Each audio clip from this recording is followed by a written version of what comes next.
Hello dear student, myself Sanjay sir, physics faculty. Today we'll discuss about NCERT class number 11, chapter number 5, laws of motion. तो student इस chapter के अंदर हमने कौन कौन से टॉपिक का डिस्कशन किया। तो स्टार्टिंग में हमने डिस्कस किया एरिस्टोटल की फेलेस्ट्री के बारे में, फिर गैलीलियो के एक्सपेरिमेंटेड डिस्कस किए। उसके बाद हमने न्यूटन्स के जो 3 लॉ थे उसमें हमने फर्स्ट लॉ देखा, सेकंड लॉ, थर्ड लॉ, और उसके बीच में हमने मोमेंटम और इम्पल्स भी स्टडी की थी। ओके, आज जो हम टॉपिक करने वाले हैं वो इस चैप्टर का और आगे के जितने भी चैप्टर्स होंगे, 12th के चैप्टर भी होंगे, उसमें यूज़फुल होने वाला कॉन्सेप्ट है। वेरी वेरी इंपॉर्टेंट टॉपिक है। इस कॉन्सेप्ट का यूज़ करके आप काफ़ी सारे न्यूमेरिकल्स भी सॉल्व कर सकते हो, जैसे कि जेई नीट कॉम्पिटिटिव एग्जाम के न्यूमेरिकल्स भी इस कॉन्सेप्ट के ऊपर से सॉल्व होने वाला है। ओके स्टूडेंट, तो चलते पढ़ते हैं आज का topic, conservation of linear momentum. तो स्टूडेंट मोमेंटम क्या था वो हमें पता है। स्टूडेंट मोमेंटम का फॉर्मूला हमने डिराइव किया था P इक्वल्स टू mv करके। P मतलब momentum, P equals to mass into velocity. Okay, momentum equals to mass into velocity हमने डिराइव किया था। अभी इसका कंजर्वेशन पढ़ना है। तो स्टूडेंट एनर्जी का कंजर्वेशन आप पढ़ के आए हो। कंजर्वेशन का मतलब क्या होता है कि कभी भी वो मतलब में इनिशियल में जितना एनर्जी होगा उतना ही फाइनल में एनर्जी रहेगा। जो एनर्जी का कंजर्वेशन की बात करें, जैसे कि एनर्जी कभी भी क्रिएट या डिस्ट्रॉय नहीं हो सकती, उसकी बात हमने की थी एनर्जी कंजर्वेशन के अंदर। सिमिलर हम कोई मोमेंटम की बात करें जिसमें लीनियर मोमेंटम है, लीनियर मोमेंटम का कंजर्वेशन क्या है, तो कि कोई आइसोलेटेड सिस्टम है। अभी स्टूडेंट आइसोलेटेड सिस्टम का जो मोमेंटम होता है वो मोमेंटम क्या होता है, वो कांस्टेंट रहता है। जब उसके ऊपर का नेट फोर्स 0 होगा तब वही आपका क्या है, कंजर्वेशन ऑफ लीनियर मोमेंटम है। फिर से एक बार, लीनियर मोमेंटम क्या है स्टूडेंट, तो कोई आइसोलेटेड सिस्टम के ऊपर जब एफ नेट 0 हो, या तो कोई सिस्टम के ऊपर का जो नेट फोर्स 0 होगा, तो उस कंडीशन में उस सिस्टम का जो चेंज इन मोमेंटम है वो क्या हो जाएगा, या तो मोमेंटम है वो क्या होगा आपका कांस्टेंट रहेगा और चेंज इन मोमेंटम क्या रहेगा, 0 रहेगा। क्लियर। फिर से एक बार स्टूडेंट, कोई सिस्टम है जिसको हम आइसोलेटेड बोल रहे हैं। आइसोलेटेड सिस्टम का जो मोमेंटम होता है वो कैसा रहता है, कांस्टेंट या कंजर्व होता है। तो स्टूडेंट इसी को हम लीनियर मोमेंटम बोलते हैं, कंजर्वेशन ऑफ लीनियर मोमेंटम बोलते हैं। तो अभी क्वेश्चन होता है सर ये आइसोलेटेड सिस्टम क्या होता है। तो स्टूडेंट आइसोलेशन का मीनिंग आपको पता होना चाहिए, क्योंकि अभी कोरोना चल रहा है। तो कोरोना के अंदर हमें पता है कि जो कोरोना पेशेंट्स होते हैं उसको हम आइसोलेशन डिपार्टमेंट में रखते हैं। ओके, तो वो आइसोलेशन डिपार्टमेंट मतलब क्या, सबसे अलग किया हुआ एक डिपार्टमेंट जिसमें कोई आ जा ना सके डॉक्टर और नर्स के अलावा। ओके, तो वो अलग किया हुआ कि जिससे किसी के साथ इन्फ्लुएंस ना हो, किसी के साथ इंटरेक्ट ना हो, इसलिए। तो सिमिलर यहाँ पे भी एक ऐसा सिस्टम जिसको हम आइसोलेटेड बोल रहे हैं। आइसोलेटेड मतलब अलग किया हुआ, जिसके ऊपर कोई फोर्स नहीं लग रहा है। तो फोर्स नहीं लगेगा तो उस सिस्टम का जो मोमेंटम होगा वो मोमेंटम क्या रहेगा, रिमेन कॉन्स्टेंट रहेगा। तो इसी को हम क्या बोलते हैं, लीनियर मोमेंटम का कंजर्वेशन। तो स्टूडेंट ये मोमेंटम का जो कंजर्वेशन है वो आपको फर्स्ट लॉ को इंडिकेट करता है। सिमिलर है फर्स्ट लॉ से। फर्स्ट लॉ क्या था, याद करो दो। फर्स्ट लॉ हमारा ये था कि जब तक कोई बॉडी के ऊपर फोर्स नहीं लगेगा तब तक जो बॉडी रेस्ट में होगी वो रेस्ट में रहेगा, या तो मोशन में होगी तो मोशन अपना कंटिन्यू रखेगा, मतलब यूनिफॉर्म मोशन चालू रखेगा। फॉर एग्जाम्पल कि मान लो कि कोई बॉडी है रेस्ट में है, v इक्वल्स टू 0, कोई फोर्स नहीं लग रहा है, एफ नेट 0 है, एफ नेट 0 है, तो इसका मोमेंटम भी चेंज नहीं होगा, वेलोसिटी कांस्टेंट रहेगी इसकी। ओके, 0 की 0 ही रहने वाली है। जब कोई कंटिन्यू मोशन कर रहा है, ओके, v वेलोसिटी से, कोई फोर्स नहीं लग रहा है इसके ऊपर, एफ नेट 0 है, मतलब में जो लगने वाला फोर्स होगा उसका समेशन क्या होगा, 0 होगा। तो उस केस में इसकी वेलोसिटी क्या रहेगी, कांस्टेंट रहेगी। तो ये अपना क्या था, फर्स्ट लॉ था, न्यूटन का फर्स्ट लॉ। तो इसमें भी देखो वेलोसिटी में चेंज नहीं हो रहा। ओके, चेंज नहीं हो रहा तो मोमेंटम में भी चेंज नहीं होगा, क्योंकि मोमेंटम क्या होता है student, P equals to mv। Okay, momentum equals to mass into acceleration. अभी वेलोसिटी में चेंज नहीं होगा तो मोमेंटम में भी चेंज नहीं होगा, क्योंकि P delta P equals to क्या लिखते हैं, m डेल्टा v। ये डेल्टा v में तो कुछ चेंज ही नहीं हो रहा है, डेल्टा v मतलब चेंज इन वेलोसिटी। तो जब तक फोर्स नहीं लगेगा तब तक मोमेंटम में भी चेंजेस नहीं होगा। क्लियर। तो ये आपका न्यूटन का कौन सा लॉ था स्टूडेंट, न्यूटन का ये फर्स्ट लॉ था, जिसमें एक्सटर्नल फोर्स 0 हो तो उस केस में आपका जो सिस्टम है वो वही स्टेट में रहना चाहेगा। क्लियर।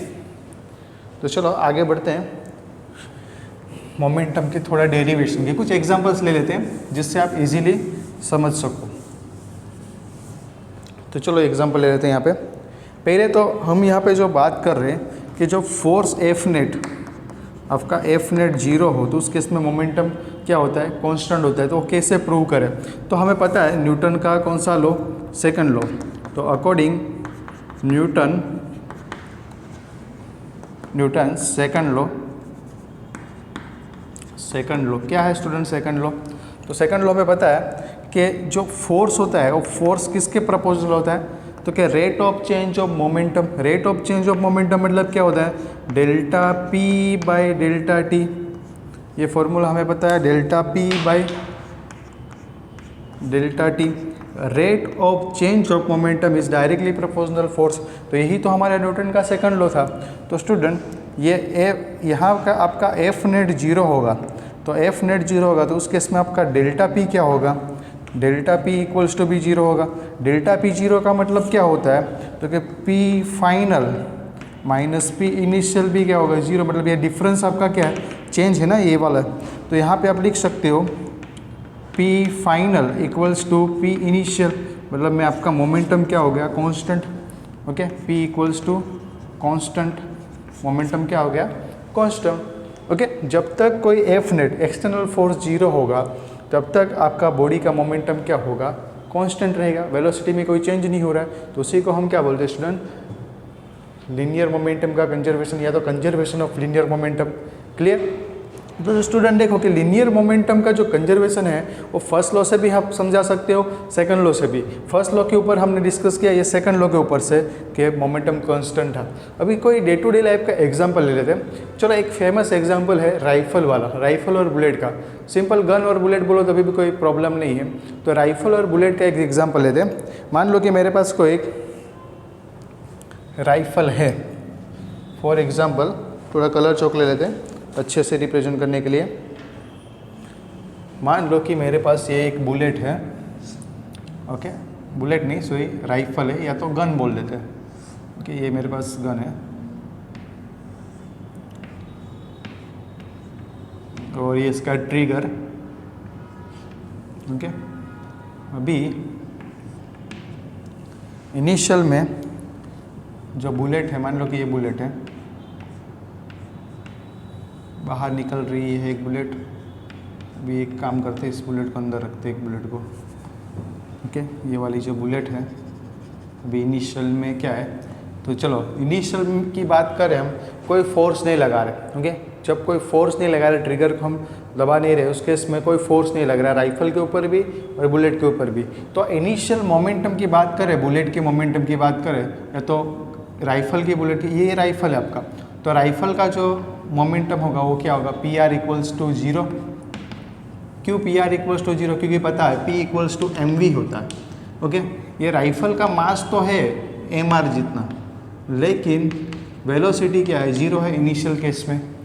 इनिशियल में ये आपका राइफल है वो क्या है? रेस्ट पे। रेस्ट पे मतलब वेलोसिटी जीरो, तो मोमेंटम भी क्या हो जाएगा? जीरो हो जाएगा। ओके, फिर ये जो आपका बुलेट है, ओके, जो अंदर की गोली है वो बुलेट क्या हो गया आपकी? वो भी क्या है? रेस्ट पे, क्योंकि कोई फोर्स नहीं लग रहा है, तो मोमेंटम ऑफ बुलेट वो भी क्या हो जाएगा? जीरो इनिशियल केस में। क्लियर? अभी जैसे ही हम ट्रिगर को प्रेस करेंगे तो उस केस में क्या होगा? ये बुलेट आगे की तरफ निकलेगी। ओके, ऑब्वियसली बुलेट आगे की तरफ मोशन करेगी, ये बुलेट है। तो जब ट्रिगर दबाने से क्या होगा कि बुलेट के ऊपर फोर्स लगेगा। वो फोर्स कौन सी डायरेक्शन में लगेगा स्टूडेंट? तो ये फोर्स लगेगा अपवर्ड डायरेक्शन में, इस तरफ। ये फोर्स लग रहा है इसके ऊपर एफ, ये क्या है? बी, क्योंकि ये बुलेट के ऊपर लग रहा है। तो ये बुलेट भी इसके ऊपर फोर्स लगाएगा according to Newton's third law.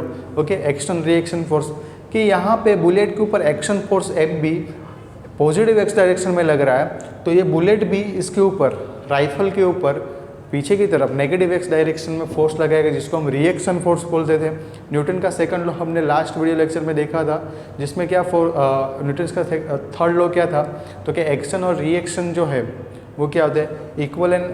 Equal magnitude opposite direction होते हैं और डिफरेंट बॉडी के ऊपर लगते हैं। तो एक्शन फोर्स बुलेट के ऊपर लग रहा है, रिएक्शन फोर्स किसके ऊपर लग रहा है? राइफल के ऊपर। मतलब में ये जो गन है या तो राइफल है वो क्या कर रही है? बुलेट के ऊपर फोर्स लगा रही है, एक्शन फोर्स जो अपवर्ड डायरेक्शन मतलब आगे की तरफ है। ओके, फॉरवर्ड डायरेक्शन में बुलेट भी उसके ऊपर फोर्स लगाएगा, वो किस में होगा? पीछे की डायरेक्शन में होगा। तो यहाँ पे मैं फोर्स दिखा देता हूँ, ये एफ आर। ओके, लेकिन नेगेटिव। क्यों नेगेटिव? क्योंकि अपोजिट इन डायरेक्शन है। क्लियर? तो यहाँ पे हमें फाइंड करना हो इनिशियल बात करें, चलो मोमेंटम की बात करें यहाँ पे, तो क्या इनिशियल मोमेंटम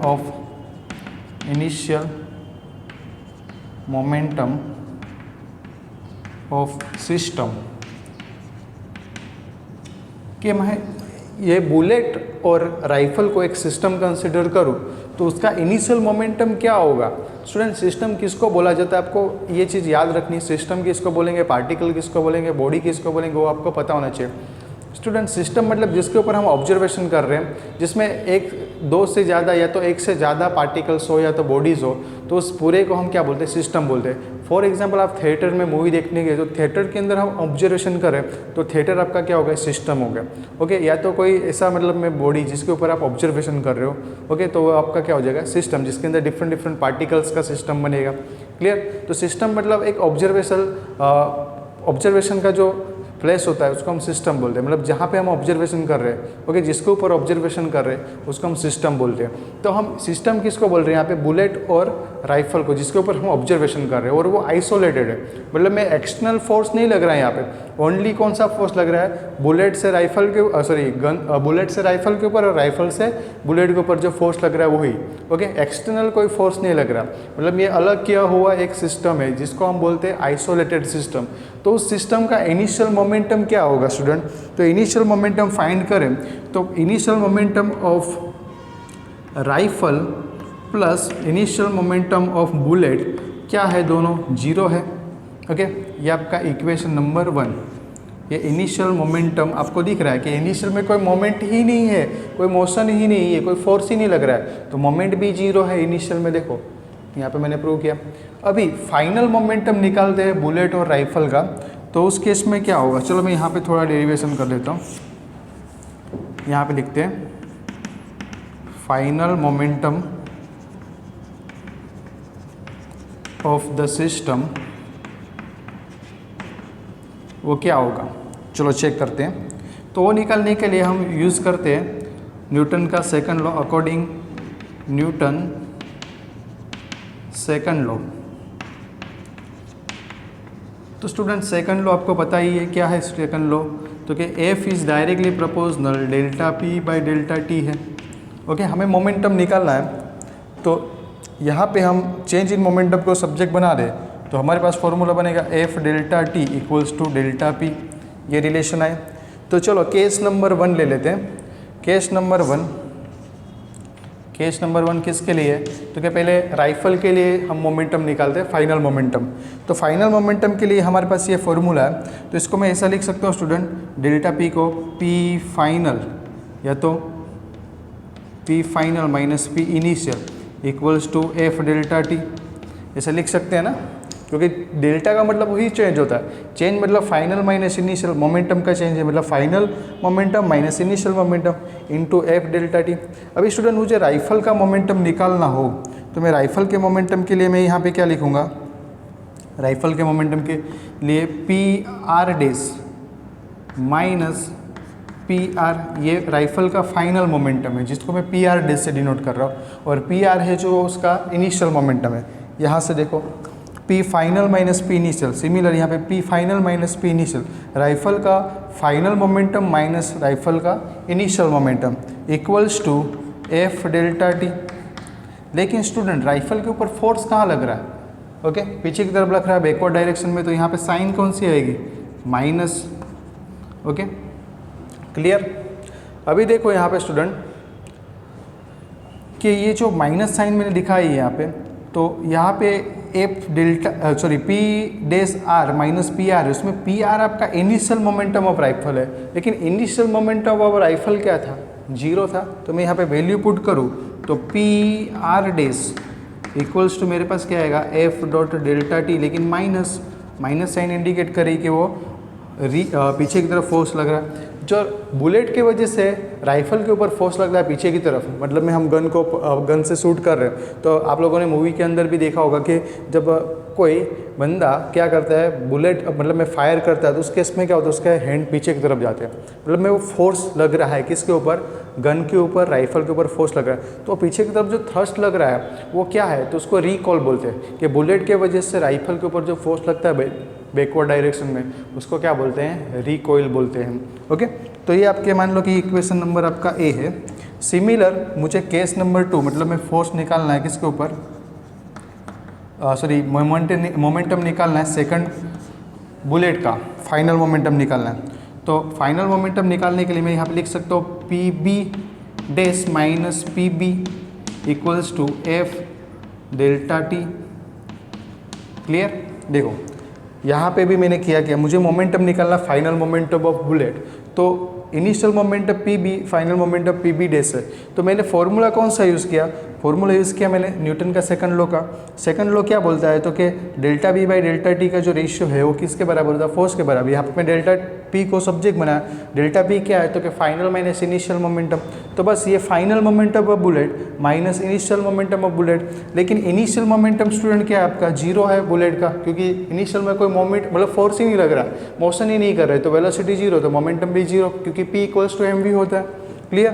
तो यहाँ पे हम लिख सकते हैं P B dash equals to F delta T.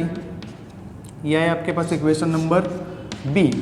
अभी स्टूडेंट इक्वेशन ए और बी को ऐड कर दो तो क्या होगा, जो स्टूडेंट आई होप ये आप लोगों ने स्क्रीनशॉट ले लिया होगा, तो मैं यहाँ पे नोट कर लेता हूँ। ओके, ये वाला चीज़ आप नोट कर लो, स्क्रीनशॉट ले लो, फिर यहाँ पे मैं दूसरा डेरिवेशन दिखाता हूँ। इसका थोड़ा डेरिवेशन यहाँ पे दिखा दें।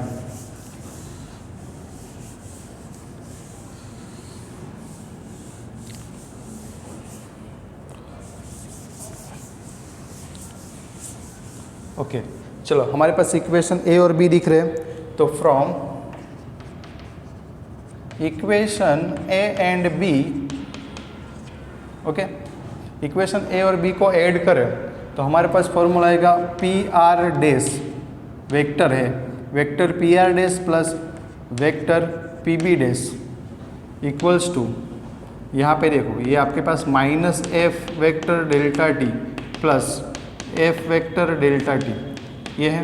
तो देखो माइनस प्लस ये तो कैंसिल ही हो जाएगा, तो P R dash vector plus P B dash vector equals to zero. इसको नंबर दे दो मैं नंबर 2, इक्वेशन नंबर 2। तो आप यहाँ पे लिख सकते हो from equation 1 and 2 we get P B vector plus P R vector equals to P B dash vector plus P R dash vector. ये आपका क्या होगा कि जो initial momentum of system equals to final momentum of system. System के अंदर कौन कौन है, तो कि एक बुलेट है और दूसरा राइफल है, तो initial momentum of system equals to final momentum of system. तो वो क्या हुआ, मोमेंटम का कंजर्वेशन हुआ। तो हमने एक एग्जांपल से समझा है कि जो मोमेंटम का कंजर्वेशन होता है लीनियर मोमेंटम का, वो क्या होता है, तो कि कोई भी सिस्टम हो आपके पास, आइसोलेटेड सिस्टम, आइसोलेटेड मतलब अलग किया हुआ जिसके ऊपर कोई एक्सटर्नल फोर्स नहीं लग रहे, तो उस केस में उस सिस्टम का मोमेंटम क्या रहता है, कांस्टेंट रहता है। तो देखो यहाँ पे मोमेंटम हमने कांस्टेंट दिखाया, सिस्टम का मोमेंटम जीरो, मतलब में जो पर्टिकुलर जो बॉडी है उसका मोमेंटम क्या रहेगा, कांस्टेंट रहेगा, तो ये कांस्टेंट दिखाया। इनिशियल मोमेंटम भी जीरो था, सिस्टम की बात कर रहा हूँ, सिस्टम का initial momentum P R plus P B वो जीरो था, फाइनल मोमेंटम जो P R dash plus P B dash है वो भी जीरो हुआ। इसका मतलब क्या हुआ कि जो इनिशियल मोमेंटम है वही फाइनल मोमेंटम हुआ। इसका मतलब क्या होगा, यहाँ पे मोमेंटम का कंजर्वेशन हुआ। तो ये कंजर्वेशन का एक एग्जांपल हुआ। ऐसे आप डिफरेंट एग्जांपल दे सकते हो, रॉकेट वाला एग्जांपल भी दे सकते हो कि रॉकेट डाउनवर्ड डायरेक्शन में फोर्स लगा, अपवर्ड डायरेक्शन में उसको थ्रस्ट मिलता है। ओके, दूसरे कौन से एग्जांपल, तो कि कोई बोट के अंदर, या तो आपने देखा होगा बोट के अंदर जो पेंडल लगाते हैं ऐसे वाटर के अंदर, तो उसके अंदर भी मोमेंटम कंजर्वेशन होता है। ओके, बॉम्ब के अंदर भी जो आप बॉम्ब देखे होंगे दिवाली वाले, ओके, लक्ष्मी बॉम्ब की बात नहीं कर रहा हूँ, जो बॉम्ब होते हैं उसमें भी क्या होता है, जब आप यहाँ से फायर लगाते हो तो ये इनिशियल में इसका मोमेंटम जीरो था। ओके, फाइनल में भी इसमें ऐसे पार्ट डिवाइड हो गए कि फाइनल में मान लो कि इसके 2 पार्ट में डिवाइड हुआ, तो उसके मोमेंटम भी क्या होगा, कंजर्व रहेगा। ये P और P2, यहाँ पे P1 प्लस P2 भी आपका क्या हो जाएगा, जीरो। इनिशियल मोमेंटम जितना था उतना ही फाइनल मोमेंटम इतना है, जितने पार्ट्स डिवाइड हो गए उतना उसका मोमेंटम भी क्या रहेगा, उस पार्ट के सभी पार्टों का एडिशन करोगे तो उस पार्ट का एडिशन आपको जीरो ही मिलेगा। ओके, कुछ इस तरफ जाएगा कुछ इस तरफ जाएगा, तो मतलब जो नेट जो आपका मोमेंटम होगा वो भी क्या हो जाएगा, 0 होगा। तो ये linear momentum of conservation of linear momentum था, वेरी वेरी इंपॉर्टेंट टॉपिक है। जब भी आप यूज़ करोगे तो आप सिंपल सा फॉर्मूला अप्लाई करोगे। वो फॉर्मूला कौन सा, तो क्या डेल्टा P इक्वल्स टू 0। इसका मतलब क्या है, तो क्या P final minus P initial equals to 0। तो आप लिख सकते हो P final minus P initial. ये वाला फॉर्मूला आप अप्लाई करने वालों कि initial momentum equals to final momentum of system. Okay, initial momentum of the system equals to final momentum of the system, वही तो यहाँ पे हमने डिराइव किया। ओके, तो ये था हमारे पास conservation of momentum, textbook में शॉर्ट एंड सिंपल में दिया है। मैंने उसको थोड़ा एग्जाम्पल के साथ थोड़ा आगे बढ़ाया। ओके, तो अच्छे से नोट कर लो। ओके,